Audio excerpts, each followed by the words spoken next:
Cadillac. It's the American luxury automaker. When you think of Cadillac models, you think of cars such as the Escalade, or DeVille, or even the CTS. Wait, CTS, what does that stand for? And what do all of these names stand for?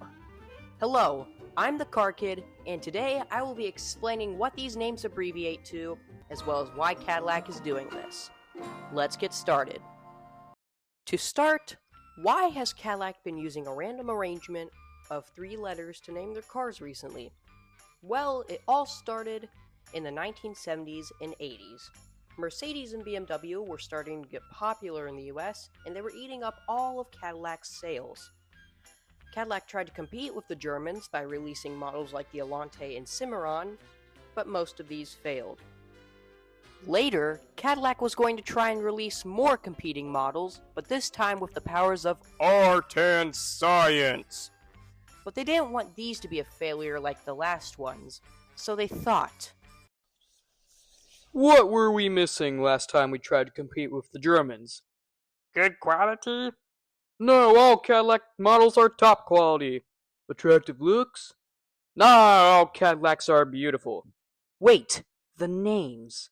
Germans name their cars based on numbers and letters, so why don't we do the same with our new upcoming model? Son, what's your name? Mason Friedman, sir. Congratulations, Mason. You're promoted! And that's what they did. Cadillac decided to name their new models like the Germans by using a couple numbers or letters. And it kinda worked. Cadillac had success with models such as the CTS and SRX, which saved the brand and its image. Do note, it wasn't entirely the naming scheme that made these new models successful, as earlier I said that Cadillac was going to start using the powers of Art and science. Art and science is essentially Cadillac's way of saying, these caddies aren't your grandpa's caddy. Alright, now that we have the history out of the way, let's go over what each car's name means. I'll start with the oldest model, the CTS, and end with the newest, the GT4. Also, I've noticed that there are 2 different types of the acronym naming scheme that Cadillac uses. Type 1 is an acronym that forms a word, and Type 2 is an acronym that doesn't form a word but instead describes what the vehicle is like using letters that relate to it. The first Cadillac model to use the acronym naming scheme was the CTS, which is also a Type 1 name. CTS stands for Catera Touring Sedan. Now, unlike the Catera, the CTS actually did well, selling over 500,000 units compared to the Catera's wimpy 95,000.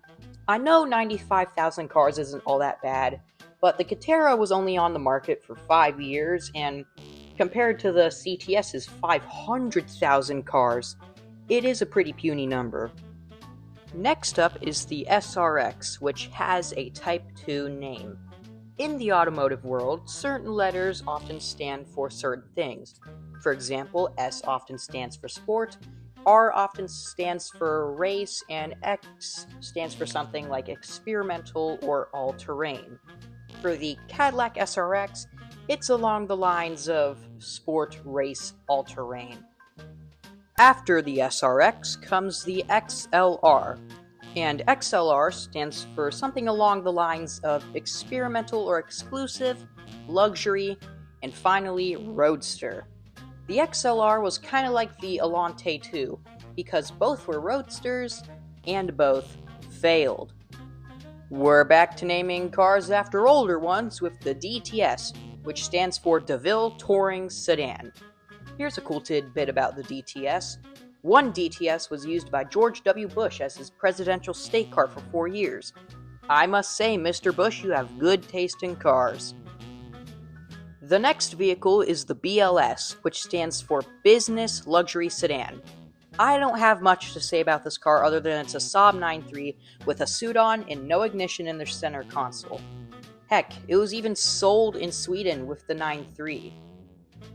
This is the last model to be named after a pre-existing Cadillac car.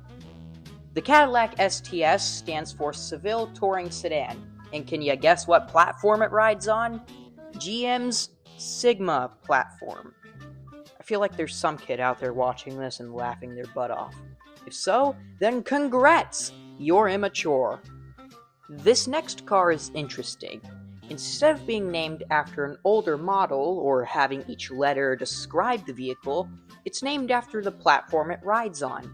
The Cadillac ATS stands for Alpha Touring Sedan. I wonder if people who drive these think they're better than everyone else. Just like the last car, the Cadillac XTS also has an interesting reason for its name. XTS stands for X Series Touring Sedan, and apparently, the X Series part was just there as a placeholder, but the public and Bob Lutz liked it so much that they kept it in. The ELR is Cadillac's second hybrid. What doesn't make sense to me is how Cadillac managed to make this car so awful despite making a great hybrid Escalade just 1 year earlier in 2013. Anyway, ELR stands for Electric Luxury Roadster. Although you can't really call this a roadster, it's more of a luxury sport coupe. Now, I'm grouping the Cadillac XT4, 5, and 6 together since their naming scheme is essentially the same. The XT part stands for something along the lines of all-terrain touring, and the number designates the size of the car. Same goes for the CT4, 5, and 6, but the C stands for Cadillac. Alright, the final Cadillac model I'm going to talk about in this video, as well as the final SUV. However, this isn't just any SUV, it's a coupe SUV. Kinda. By the way, why are these types of SUVs called coupe SUVs? They very clearly have more than one door on each side. I propose we start calling them fastback SUVs. Anyway, GT4 stands for Grand Touring, and then the size of the vehicle. We have yet to get a GT5 or GT6, so maybe in the future Cadillac will release one, who knows. That's it! You've made it to the end of the video. I hope you enjoyed, and sorry if there were any errors, as this is my first video for this channel. And for now, goodbye!